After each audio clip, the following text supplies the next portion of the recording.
Waste Asia में जारी संकट और बढ़ती तेल कीमतों का असर दुनिया भर में पड़ रहा है। बीते दिनों पीएम मोदी ने मंच से जो पेट्रोल डीजल बचाने को लेकर अपील की, लोगों ने उसे अमल में लाना शुरू कर दिया। यहां तक कि राज्य की सरकारों के फैसलों और नेताओं के कामकाज में उस अपील की झलक दिखाई देती है। एक दिन पहले जहां सामने आया था कि पीएम मोदी के काफिले में बड़ी कमी की गई है और इसके बाद कई बीजेपी शासित राज्यों के मुख्यमंत्री, मंत्री और राज्यपाल भी इस राह पर चलते दिखे हैं। दरअसल आपको बता दें, इसी कड़ी में महाराष्ट्र के मुख्यमंत्री देवेंद्र फडणवीस, जो तस्वीर आप देख सकते हैं, आज विधान भवन मोटरसाइकिल से पहुंचे। यहां वो नए विधान परिषद सदस्यों के शपथ ग्रहण समारोह में शामिल होने के लिए पहुंचे। ये कदम पीएम मोदी की ईंधन की खपत कम करने की अपील के बाद उठाए गए उपायों का हिस्सा है। फडणवीस अपने आवास वर्षा से मोटरसाइकिल पर दक्षिण मुंबई स्थित विधान भवन गए। उनके साथ भाजपा नेता और मंत्री आशीष शेलार भी मौजूद थे। ईंधन बचाने के उद्देश्य से इसी तरह का एक कदम उठाते हुए राज्य मंत्री नीतीश राणे ने मंत्रिमंडल की बैठक में भाग लेने के लिए मंत्रालय तक पैदल जाना चुना। इससे एक दिन पहले मुख्यमंत्री फडणवीस ने कई ऐसी घोषणाएं की जिससे खर्च में कटौती की जा सके, जिससे उनके मंत्रिमंडल के सहयोगियों के काफिले में वाहनों की संख्या को आधा करना, मंत्रियों और अधिकारियों के विदेश दौरों को रद्द करना शामिल रहा।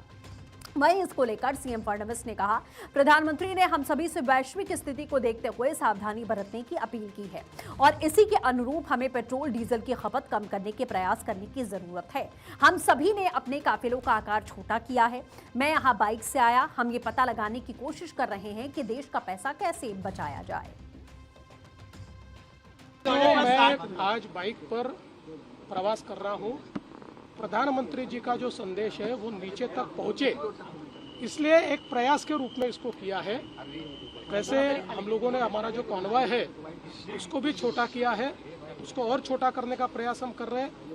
विदेश यात्राएं हमने सबकी जो है वो समाप्त कर दी है, रद्द कर दी है।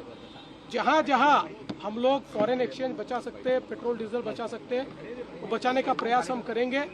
इसके चलते अगले 6 माह तक राज्य में बहुत बड़े बड़े कार्यक्रम सरकार की ओर से आयोजित नहीं किए जाएंगे।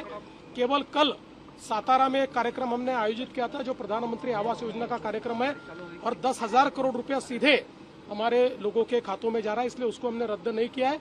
लेकिन कल के बाद बड़े कार्यक्रम भी हम लोग नहीं करेंगे। वहीं दिल्ली की मुख्यमंत्री रेखा गुप्ता ने मंत्रियों, विधायकों और जनप्रतिनिधियों के लिए सरकारी वाहनों के उपयोग पर सीमा तय करने का ऐलान किया। उन्होंने दिल्ली वासियों से कारपूलिंग और सार्वजनिक वाहन के इस्तेमाल की अपील की है। सीएम भजनलाल शर्मा ने भी अपने काफिले के इस्तेमाल को न्यूनतम करने के निर्देश दिए हैं। साथ ही अधिकारियों और जनप्रतिनिधियों से भी ईंधन बचत के उपाय अपनाने के लिए साफ तौर पर कहा है, ताकि प्रधानमंत्री की अपील जमीन पर दिखाई दे सके। प्रधानमंत्री नरेंद्र मोदी की अपील का असर अब जमीन पर दिख रहा है। मिडिल ईस्ट में बढ़ते तनाव और ऊर्जा संकट के बीच में पीएम मोदी ने देशवासियों से 1 साल तक सोना न खरीदने, विदेश की यात्राएं टालने, जहां संभव हो वर्क फ्रॉम होम अपनाने की अपील की थी। पीएम ने नेताओं और सरकारी तंत्र से भी ईंधन बचाने और सरकारी खर्च को कम करने की बात कही थी। अब खुद प्रधानमंत्री मोदी ने इस दिशा में बड़ी पहल करते हुए अपने काफिले में महज 2 गाड़ियों तक सीमित रखी।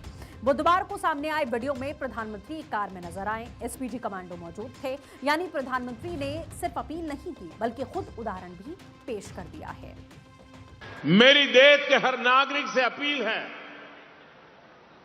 जहां संभव हो पेट्रोल डीजल का उपयोग कम करें। मेट्रो का उपयोग करें, इलेक्ट्रिक बस और पब्लिक ट्रांसपोर्ट का अधिक इस्तेमाल करें। कार पुलिंग को बढ़ावा दें। जिनके पास कार है वे एक गाड़ी में ज्यादा लोगों को साथ लेकर चलें। जिनके पास ईवी है वे भी दूसरों की मदद के लिए आगे आएं। देशवासियों से पीएम मोदी ने क्या क्या अपील की, ये भी जानिए। पेट्रोल और डीजल का इस्तेमाल कम करिए, मेट्रो और पब्लिक ट्रांसपोर्ट का इस्तेमाल करिए, रेलवे ट्रांसपोर्ट को प्राथमिकता दीजिए, इलेक्ट्रिक व्हीकल का इस्तेमाल बढ़ा दीजिए, वर्क फ्रॉम होम और वीडियो कॉन्फ्रेंसिंग अपनाने पर जोर दिया गया। गैर जरूरी विदेश यात्रा, विदेश में छुट्टियां और विदेश में शादियों से बचें। भारत में घरेलू टूरिज्म और सेलिब्रेशन का चुनाव करें। शादियों के लिए सोने की खरीद ना करें। मेड इन इंडिया और लोकल लेवल पर बने प्रोडक्ट्स को प्राथमिकता दीजिए। खाने के तेल को इस्तेमाल कम कीजिए, किसान केमिकल फर्टिलाइजर का इस्तेमाल 50% तक कम करें, प्राकृतिक खेती के तरीके को अपनाएं, ये प्रधानमंत्री की तरफ से अपील की गई है। इसी बीच में संत समाज से भी एक बड़ा संदेश आया। जगत गुरु रामभद्राचार्य ने अपनी सुरक्षा में लगी सरकारी गाड़ी को वापस किया है। रामभद्राचार्य ने कहा कि जब देश कठिन दौर से गुजर रहा हो तब हर नागरिक का कर्तव्य होता है कि वो संसाधनों की बचत करे और राष्ट्रहित को सर्वोपरि रखे। प्रधानमंत्री मोदी की अपील का असर अब देश भर में अलग अलग स्तर पर दिख रहा है। लोग विदेशी यात्राएं रद्द कर रहे हैं तो कहीं लग्जरी खर्चों में कटौती की जा रही है। पहले के दशकों में भी जब जब देश युद्ध या किसी और अन्य बड़े संकट से गुजरा है, सरकार की अपील और उस अपील पर हर नागरिक ने ऐसे ही अपना दायित्व निभाया है। आज भी जरूरत है कि हम सब मिलकर अपना दायित्व निभाएं, देश के संसाधनों पर पड़ने वाले बोझ को कम करें।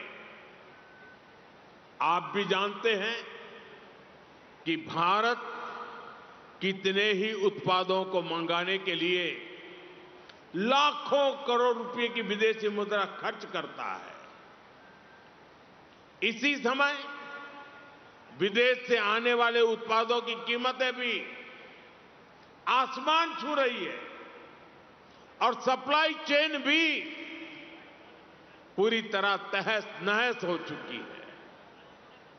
और इसलिए देश पर यह दोहरा संकट है। जैसे बूंद बूंद से घड़ा भरता है, वैसे ही हमें हर छोटे बड़े प्रयास से ऐसे उत्पादों का उपयोग कम करना है जो विदेश से आते हैं, और ऐसे व्यक्तिगत कामों से भी बचना है जिसमें विदेशी मुद्रा खर्च होती है।